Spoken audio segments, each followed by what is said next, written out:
Assalamualaikum warahmatullahi wabarakatuh. Saya Laras dari unit Bimba Depok Timur. Di sini saya akan menjawab eh, tugas video kedua. Untuk pertanyaan yang pertama yaitu apa yang dipahami tentang dasar hukum dalam menerapkan metode Bimba.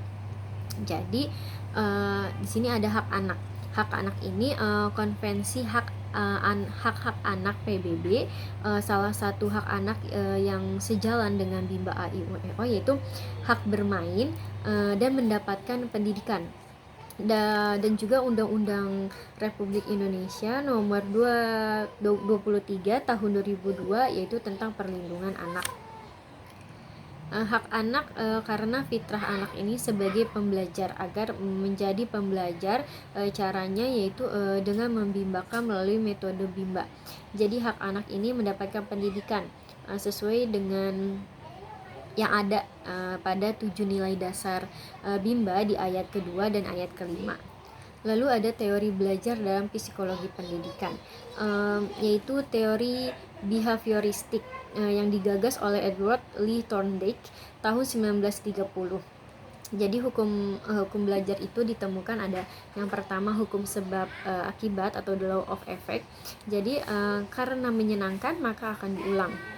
Lalu hukum latihan atau the law of exercise, karena terus diulang maka berdampak mampu gitu.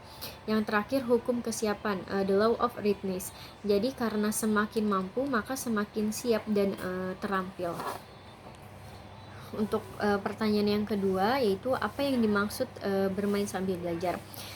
Jadi kegiatan yang dilakukan ini sepenuhnya menyenangkan. Bermain di bimba itu maksudnya melakukan permainan yang konstruktif atau bertahap dan juga edukatif, ada kurikulumnya tentunya. Lalu bermain di bimba ini menggunakan lagu bimba, bahasa bimba dan juga modul bimba AIUEO. Untuk pertanyaan yang ketiga yaitu jelaskan mengenai metode bimba. Jadi metode bimba itu cara dalam membimbing minat belajar anak-anak. Metode bimba ini metode utamanya ada 3, yaitu fun learning, small step system, dan juga individual system. Yang pertama ada fun learning atau menyenangkan, yaitu proses belajarnya sepenuhnya menyenangkan tentunya bagi anak-anak dan tidak ada paksaan. Tujuan dari fun learning ini menumbuhkan minat belajar pada anak, karena fun learning ini diterapkannya setiap saat, kapanpun dan dimanapun. Yang harus merasakan fun learning terlebih dahulu yaitu anak-anak, yang menciptakan fun learning motivator, dan yang mengawasinya adalah kepala unit. Jadi syarat dari fun learning ini mutlak atau wajib.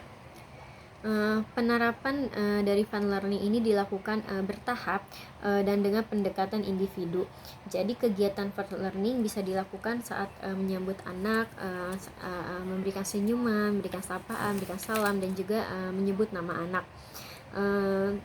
Dapat juga menciptakan suasana yang menyenangkan dengan cara berdialog, bernyanyi, bercerita, mendongeng, dan juga bermain bahasa bimba. Lalu metode yang kedua yaitu small step system atau bertahap. Jadi small step system ini proses belajar yang dilakukan secara bertahap sesuai dengan kemampuan dan kemauan si anaknya. Terus tujuan dari small step system ini menyenangkan atau fun learning. Cara penerapannya harus dilakukan pendekatan personal atau pendekatan individu. Lihat evaluasi afeksi pada anaknya, kenali karakter anak, kesukaan anak, dan juga kemampuan anak. Lalu yang ketiga ada individual system. Jadi individual system ini proses belajar yang berpusat pada anak sebagai subjek belajar dengan pendekatan individu sesuai dengan karakter dan kesukaan dari anak-anak. Tujuannya yaitu agar bisa bertahap, karena tidak mungkin bertahap jika classical system. Lalu agar melakukan pendekatan sesuai dengan karakter dan kesukaan masing-masing anak, dan dapat memberikan materi yang sesuai dengan kemampuan anak. Lalu cara penerapannya itu harus mengenali karakter setiap anak, juga tahu kesukaan setiap anak. Lalu kita selangkah berada di depan anak agar kita dapat melakukan antisipasi. Kemudian harus mengerti anak dan memahami anak, berikan reward dan juga lakukan evaluasi afeksi setiap saat untuk memastikan setiap anak ini senang dan semangat melakukan kegiatan bermain sambil belajar. Lalu yang terakhir ada metode penunjang Bimba, yaitu variation skill.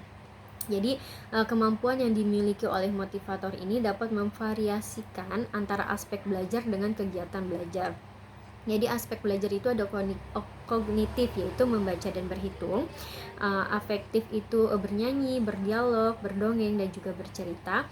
Dan psikomotorik itu mewarnai, menulis, dan juga menarik garis.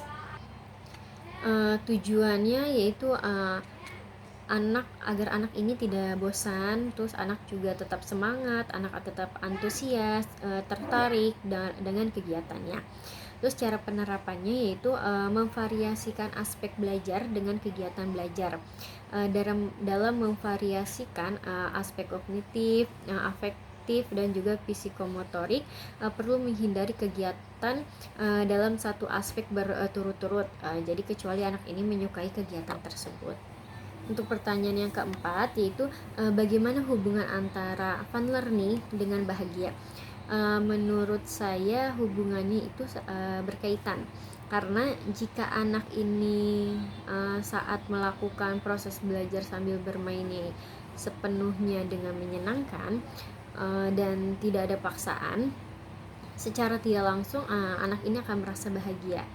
Karena dilakukan secara fun learning, akibatnya anak akan bahagia.